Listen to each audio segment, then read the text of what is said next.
Préparons demain, c'est votre podcast grand angle sur l'efficacité énergétique et la décarbonation.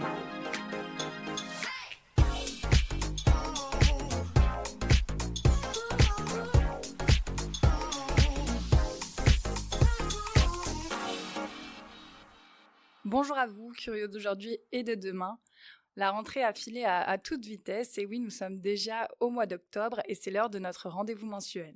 Si écouter le podcast Préparons demain ne fait pas encore partie de votre routine, il est encore temps de vous y mettre. C'est simple, il suffit de s'abonner à la chaîne pour ne manquer aucun de nos épisodes.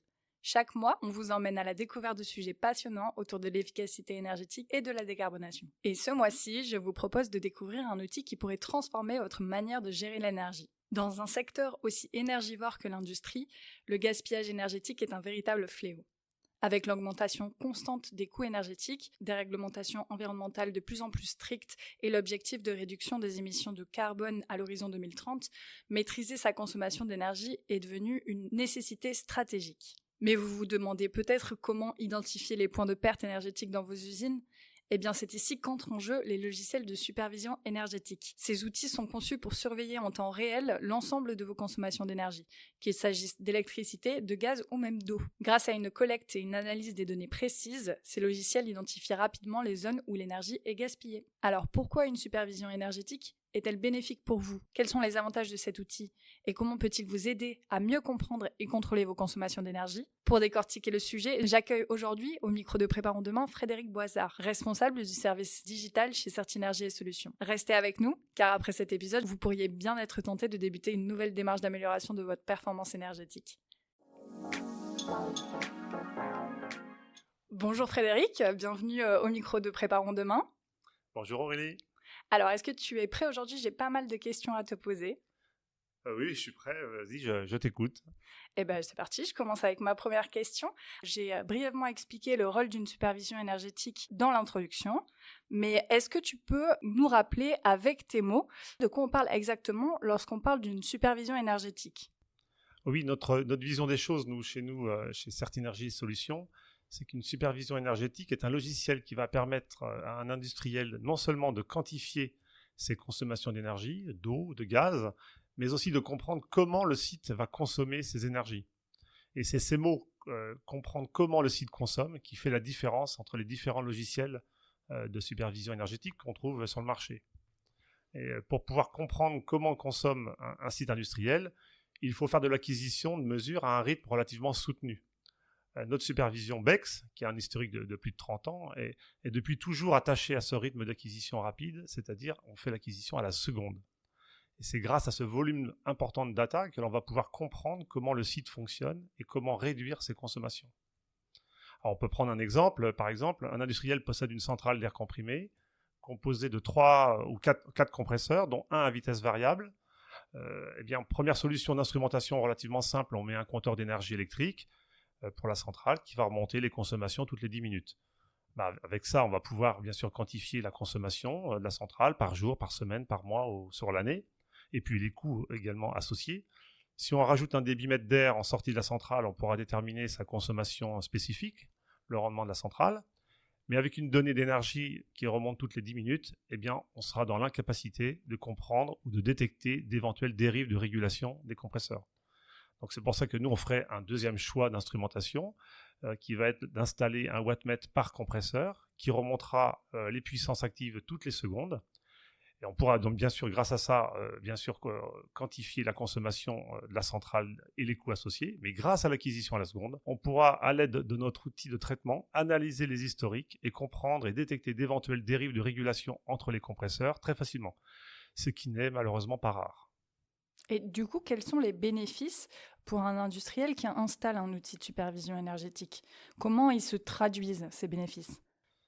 Pour un industriel, effectivement, lorsqu'on implémente un tel logiciel, il est commun d'annoncer entre 5 et 10% d'économie sur sa facture d'énergie. Bien sûr, ça c'est si et seulement si l'industriel utilise l'outil et passe du temps, surtout au début, pour détecter et comprendre les consommations anormales. Un tel outil pourra également aider à l'obtention de l'ISO 50001. Mais alors justement, est-ce que l'installation d'une supervision énergétique, elle est à destination de tous les industriels ? Oui, bien sûr, ce type de logiciel s'adresse à tous. L'important, c'est de maîtriser au départ quelle instrumentation est nécessaire pour le suivi énergétique du site et d'y aller par étapes. La mise en place d'un tel outil a bien sûr un coût de base, mais c'est surtout l'instrumentation et les travaux associés qui vont faire monter la facture. Et est-ce qu'il y a des critères qui pourraient rendre son installation impossible?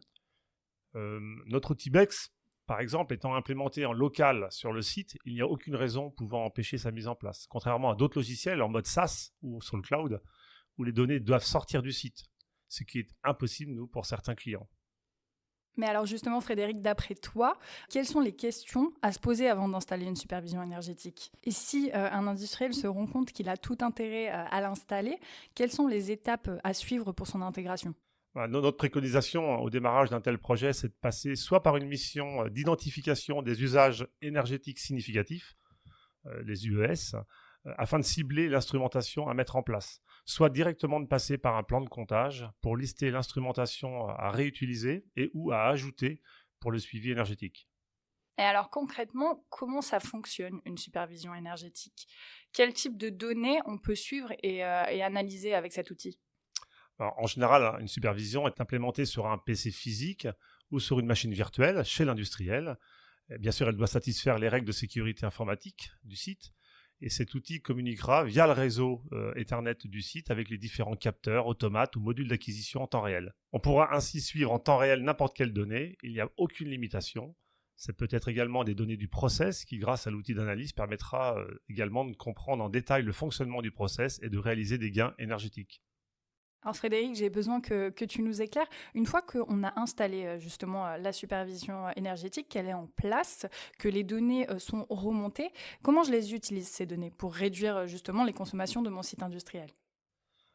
À l'issue de la mise en service de la supervision, bien sûr, une formation est réalisée pour son utilisation au quotidien, mais également pour que l'industriel puisse par lui-même faire évoluer son outil en toute autonomie. On est bien sûr disponible pour accompagner nos clients dans une telle démarche si besoin. Par exemple, la réception d'un bilan énergétique tous les matins dans sa boîte mail en automatique participe également au suivi quotidien de ses installations. Ces bilans automatiques permettent de voir d'un coup d'œil si c'est les IP, ce qu'on appelle les indices de performance énergétique, de ces installations sont au optimum. Si ce n'est pas le cas, une analyse des historiques permettra à l'industriel de trouver rapidement la raison d'une dérive et d'agir immédiatement. Alors, comme tu viens de le préciser, voilà, chez Certinergie et Solutions, on est là pour accompagner les industriels dans l'analyse de ces données et dans l'action. Mais est-ce qu'un industriel lui-même peut analyser les données et agir par la suite? Oui, bien sûr, l'industriel a la possibilité de faire ses premières analyses, c'est le but au départ, et d'agir sur ses consommations. Et dans un second temps, nos équipes sont disponibles pour aider à analyser les consommations. Ça peut faire l'objet d'une offre de suivi sur 1, 2 ou 3 ans. Merci beaucoup Frédéric pour cette réponse. C'est toujours plus parlant pour nos auditeurs quand on met en avant un exemple concret. Alors, est-ce que tu pourrais nous raconter une situation où l'utilisation d'un logiciel de supervision énergétique a vraiment fait la différence chez l'un de nos clients? Oui, bon, j'ai pas mal d'exemples, mais je vais prendre un exemple d'un client en France qui possède 11 sites industriels sur lesquels le BEX a été implémenté. Et principalement, cet outil a été mis en place sur son process. Et l'outil leur a permis de détecter des consommations anormales de gaz et d'ensuite, bien sûr, grâce à l'outil, de suivre au quotidien son process et éviter ses dérives. Donc il a fait des gains significatifs sur le gaz, puisque c'est une grosse consommation, et ça a participé, bien sûr, à l'implémentation sur ces différents sites en France. Et alors, qu'est-ce que ça lui a coûté à cet industriel? Quels coûts sont associés à l'installation d'un système de supervision énergétique? Est-ce qu'il y a des travaux complémentaires à prévoir? Voilà, bien sûr, au départ, il y a le coût de la licence, de l'outil informatique, qui peut être soit une licence mensuelle, annuelle ou à vie. Nous, dans le BEC, c'est une licence à vie. Et bien sûr, et le temps pour le paramétrer et le mettre en œuvre sur site avec la formation. À cela s'ajoute bien sûr la partie instrumentation dont j'ai parlé tout à l'heure. C'est cette partie-là qui peut être relativement importante s'il n'y a pas de capteur en place au début du tel projet. Est-ce que tu sais s'il existe un moyen pour les industriels de minimiser les coûts de l'installation d'un logiciel de supervision énergétique? Oui, bien sûr, il existe depuis 2019 la fameuse fiche C2E UT134 qui permet d'aider un industriel à sa mise en place de l'outil de supervision. La mission d'ailleurs démarre obligatoirement par un plan de comptage qui sera un des éléments du dossier à déposer au pôle C2E pour recevoir le financement en fin de mission. Eh ben, je pense qu'on a fait le tour du sujet. On a pas mal de réponses. On arrive d'ailleurs à la fin du podcast. Est-ce que tu souhaites peut-être ajouter un petit mot pour conclure tes propos ? Oui, la mise en place d'une supervision énergétique désormais devient nécessaire pour les sites industriels afin de maîtriser les coûts énergétiques qui sont en hausse déjà depuis plusieurs années. Il faut savoir, c'est qu'à partir d'octobre 2027, de nombreux sites industriels seront obligés d'avoir un système de management de l'énergie type ISO 50001 et une supervision énergétique, même si elle n'est pas en tant que telle obligatoire, participera grandement à cet objectif. Donc si vous êtes intéressé par une démo de notre outil BEX, eh bien n'hésitez pas à nous contacter, ce sera avec plaisir. Et je mets évidemment le contact de Certinergie et Solutions en ressources de l'épisode. Eh bien, merci beaucoup Frédéric d'avoir répondu à toutes mes questions et surtout de nous avoir éclairés sur le sujet. Merci à vous. La mise en place d'une supervision énergétique industrielle est un premier pas décisif vers une gestion optimisée de l'énergie. Et vous pouvez bénéficier des certificats d'économie d'énergie, autrement appelés les C2E, pour financer son installation, notamment grâce à la fiche 1 du T 134. Nos experts vous accompagnent à chaque étape, de l'installation de notre solution de supervision énergétique industrielle BEX à l'interprétation des données, une étape clé dans toute démarche d'amélioration énergétique, comme l'a d'ailleurs souligné Frédéric.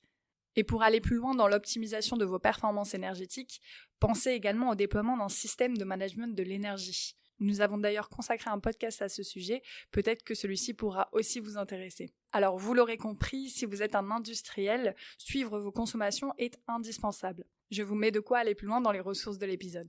Écoutez, j'espère que cet épisode vous a plu et comme d'habitude, on se retrouve le mois prochain pour un nouvel épisode de Préparons demain.